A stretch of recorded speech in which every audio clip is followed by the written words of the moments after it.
Gary comes up and gives the opening prayer about some of the disasters that have happened in times past. I'm going to accuse him like he accuses me. When it gets Bible study time, he accuses me of looking ahead on his notes that I haven't seen. Because I'll make a comment, and he says, I'm about to cover that. In his prayer, he talks about disasters and things that have happened, and if you look at your notes this morning from that sermon outline, they're in there. I handed them out, so maybe I've got a little bit more of an edge than he does about accusations. I don't know, but that's coming up in this morning's lesson. But after singing a song like Leaning on the Everlasting Arm, how can we be so afraid of something that we're shaking in our boots? So Mark 8 and verse 36 says, "For what will it profit a man if he gains the whole world and loses his own soul?"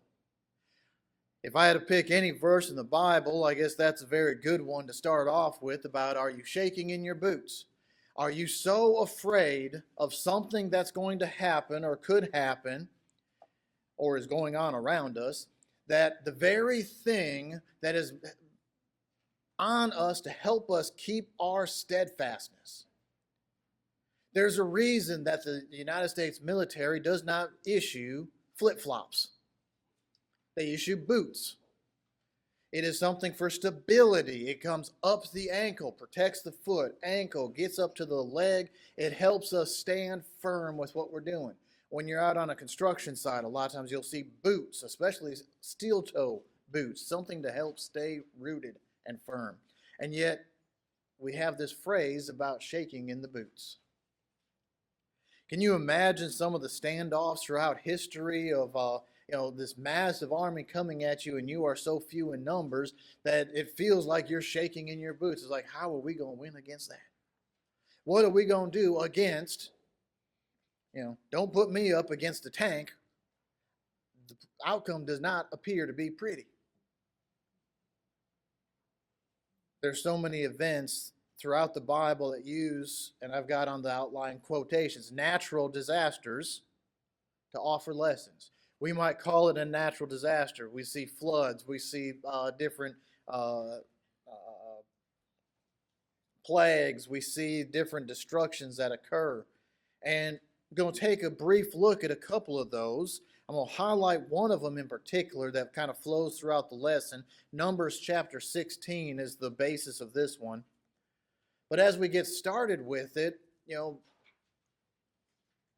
we have all kinds of disasters possible. And one of those we see in Numbers chapter 16. To receive the full story of it, we go back to the beginning of the chapter, and we see where Korah, the son of Issachar, the son of Kohath, the son of Levi, with Dathan and Abiram, the sons of Eleb, and one of the sons of Pelah, son of Reuben, took men. They rose up before Moses and some of the children of Israel, 250 leaders of the congregation, representatives of the congregation, men of renown. They gathered together against Moses and Aaron and said to them, "You take too much upon yourselves, for all the congregation is holy, every one of them, and the Lord is among them. Why then do you exalt yourselves above the assembly of the Lord?" Moses and Aaron are standing before 253 men who are all saying that you have too much power. You're doing too much. But I don't think Moses or Aaron are shaking in their boots. I think instead, as we see this unfold, what is happening is that the sons of Levi are of the priesthood. The tribe of Levi is the priesthood. They are the ones who serve in the temple. But only sons of Aaron were authorized by God to do so. But yet these other men in Levi said, why can't we do that? You're hoarding that. You're keeping that for yourselves. Let us serve as priests instead of just serving in the temple. And Moses was very cool, calm, and collected and said, verse 4, when Moses heard it, he fell on his face, and he spoke to Korah and to all the company, saying, Tomorrow morning, the Lord will show who is his and who is holy. Can you imagine being one of these men rising up against the leader saying, all of us are holy? I'm sorry, who's able to depict who's holy? I think that's reserved for God. And this person who is seeking more power is trying to say, I am holy. I might be shaking in my boots a little bit because I know that the wrath of God might be near. But Moses says, tomorrow morning the Lord will show who is his and who is holy, and will cause him to come near to him, the one whom he chooses. And we see as we go through, we get down into the end of the matter there, we get to verse 31. It came to pass that as he finished speaking all these things, Moses and all of the people got together. They had balls of incense or a fire and put incense in them, and they were all standing there. God spoke to Moses and Aaron and said, move aside. And what Moses said is, if everyone here just dies of natural causes, then it's not God. But if something miraculous happens, something big, then we'll know that God did it. And as soon as that happened, we see in verse 31, it came to pass as he finished saying all these words, that the ground split apart under them, the men. And the earth opened its mouth, swallowed them, their households, and all the men with Korah, with all their goods. So they and all those with them went down alive into the pit. The earth closed over them, and they perished among the assembly. Then all Israel who were around them fled at their cry and said, let the earth swallow us up also. And fire came from the Lord and consumed the 250 men who were offering incense. We see that a rebellion was started against Moses and Aaron because they wanted more than what God had given them and what God had asked for them to do. And so God used an earthquake, as we might call it today, to do that. It was, the ground just opened up and swallowed them whole. But unlike a natural earthquake, after an earthquake, the earth is still open. God closed the earth back above them. But then we also see the fire rain out and kill the other men. We also see other earthquakes when Christ breathed his last on the cross. We see in Matthew 27 and 51 through 53 where it talks about the veil at the temple was torn into two. The earth quaked, so much so that rocks split and graves were opened. And graves of the saints opened up, and those who were there rose up and were seen inside the city. Paul and Silas in Acts chapter 16, we have record of another earthquaking, of where they were praying and singing in prison, shackled in the innermost part of the prison, and all of a sudden all of the chains are loosed on all the prisoners. I've seen an earthquake, but normally, I don't see where it just unlocks a whole bunch of locks. But this particular case, it did. We can look in, as Jerry mentioned in his prayer, Genesis chapter 6 through 8, about the flood that overtook the world. We see that, imagine watching Noah build an ark for over 100 years, and then it finally shows up. You really did build that for a purpose. It's kind of late for me to start thinking that while I'm treading water outside and getting very tired, and there's nothing to hold on to. On the opposite side of flooding, we have droughts. No water whatsoever. Think about Egypt if Joseph wouldn't have been there to interpret the dream of Pharaoh and spend those 7 years preparing for 7 years of drought. Can't you imagine the people there? It's very prosperous. Everything is wonderful. We have never seen or heard of anything like this before, but the leader had a dream of 7 years of plenty, 7 years of nothing, and so we're going to go ahead and plan for it. How many people have had dreams that we start planning for what we imagined in our dreams? We got some weird dreams every now and then if you're anything like me. some sort of weird and random things all mixed together. And if I were to plan for some of those, y'all would rightfully so look at me like I'm crazy. But they planned for it and it happened. We even see in Elijah's time in 1 Kings where he prayed for a 3-year drought. He prophesied about one because of the issues that were happening. We have all sorts of storms that could overcome us. There was a hailstorm so severe it destroyed all the crops in Egypt. We call that one of the plagues. Sodom and Gomorrah. Jerry, you figuring out why I'm accusing you of looking at my notes? I think we're up to 3 things here now. But Sodom and Gomorrah were destroyed by fire and brimstone falling from the heavens, utterly destroying the 2 cities and making that area inhabitable. Another storm we had is the storm on Galilee. It's actually interesting. I only put one of these down, but thought about it. There's at least 2 where Jesus walked or was involved in storms on the water. This one right here is the one where he was asleep in the bottom of the boat, and when the disciples woke him, he got up and just rebuked the winds, and they stopped. I've not seen a storm that just stops because you want it to stop. And believe me, I know plenty of people who have tried. I know plenty of prayers that go out when a storm is going overhead or coming right at you. And it's like, oh, please, Lord, let this stop. Let this not come. But yet, the storm is still there. Jesus just stood up and said, wind, be still. Be calm. And it was done.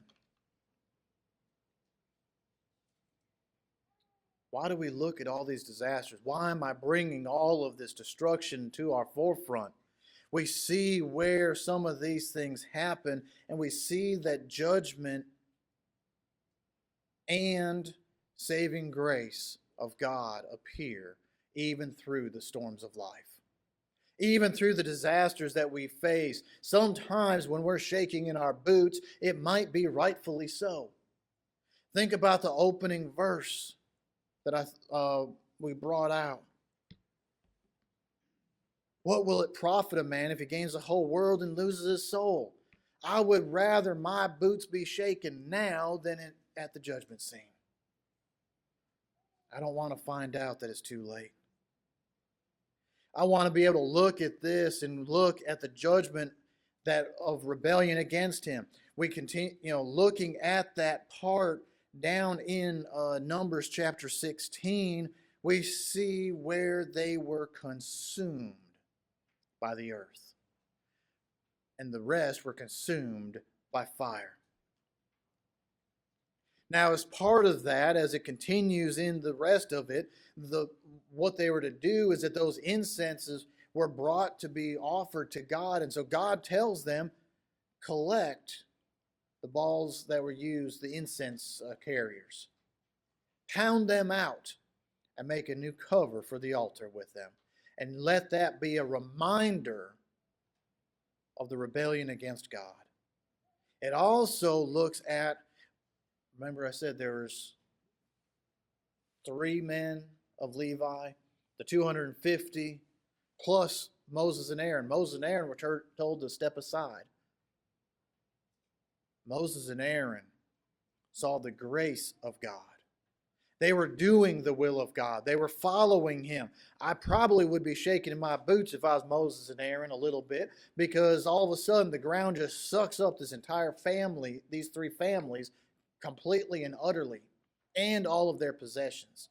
Fire just consumed 250 leaders of Israel. Even knowing that we're doing the right thing, we see that happen to a bunch of people right next to us. Does that give us a moment to pause? Does that make our hearts sink a little bit? It's 253 plus, because it was all of their families as well, so I don't know the total number. That's a lot at one time. They were told to step aside because you are not part of this. You are doing my will. You are upholding my laws. We see God's grace in all of this as well. He didn't take out the entirety of the people. He only took out those that were disobedient. So what does that mean for us today? As we look at it today, the summary of this, what I get out of this thought process is threefold. First, we need to get out. Get out of the dangers. Get out of the path of the tornado. Get out of the area that is going to be affected. When Lot and his family were told to leave, they had a choice. Get out is what they had to do. They had to get out of the city. Then they had to stay out. And unfortunately, Lot's wife couldn't do that. She turned back around and was turned into a pillar of salt. They tried to help others out as well. They tried to share the word. They tried to get their own family members out. They couldn't even get all their own family out. As we look at these, look at Noah building the ark before the storm. We have to build our faith before the storms get there. How are we going to be strong enough to endure the struggles and temptations of Satan if we don't know the Word of God? God said through Jesus when he was being tempted, it is written to defeat the devil. It is written. But how do we know that if we don't know it ourselves? We must build our faith. Then we must take refuge in our faith during the storm. Think about the first Passover in Exodus, when the people of Israel were told, put the blood of the lamb on the doorpost and the lintel and stay inside all night. Don't come out.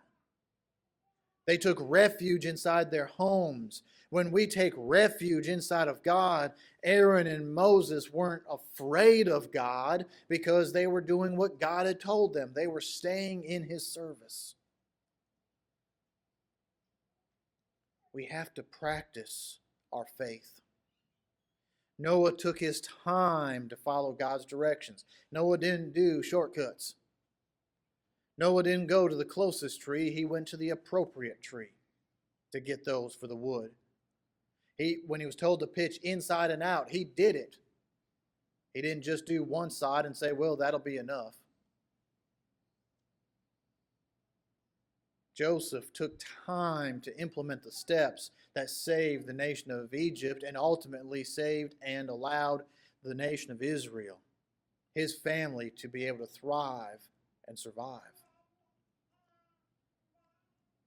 We need to help others as we're able.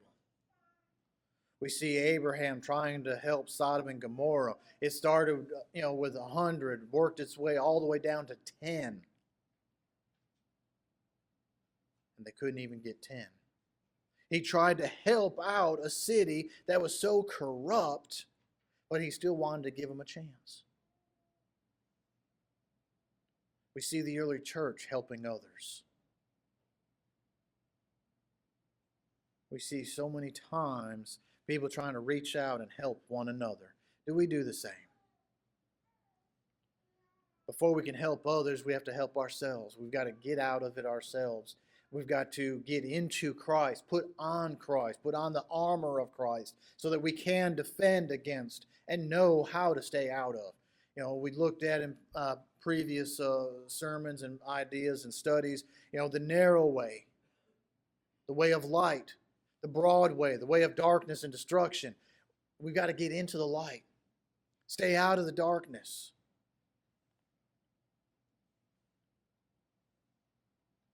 Then we can help others get out of it as well. Whatever disaster we come out of, we have the responsibility to serve God with our all. And I carefully chose this slide for a reason.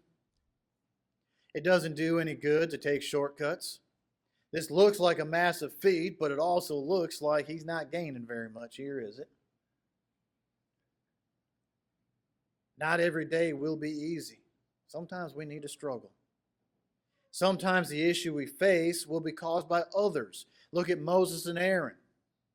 They were facing a struggle that was caused by 253 other people. But our job daily, tie up our bootstraps, get them nice and tight and ready for the road ahead of us, and move forward. Psalms 23 and verse 4, very familiar phrase. Yea, though I walk through the valley of the shadow of death, I will fear no evil, for you are with me. Your rod and your staff, they comfort me.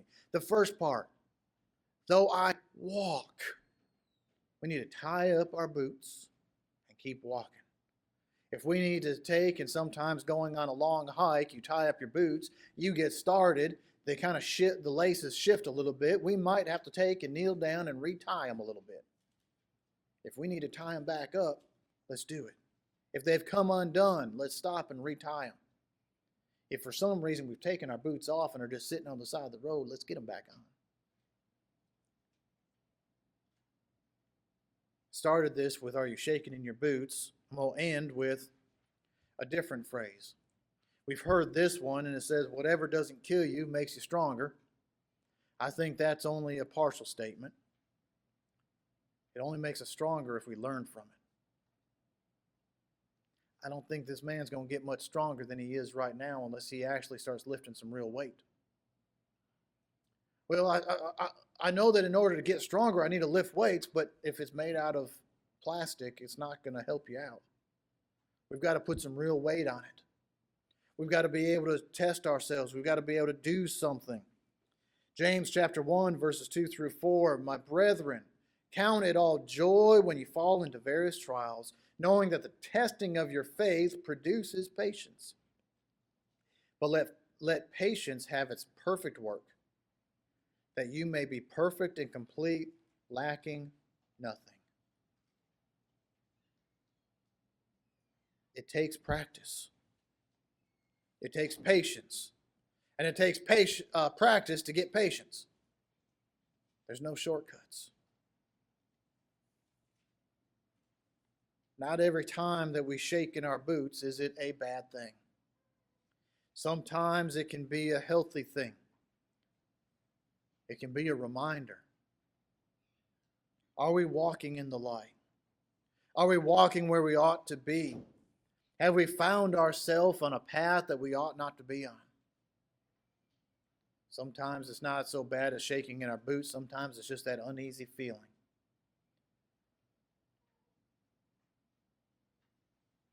Have we put on Christ?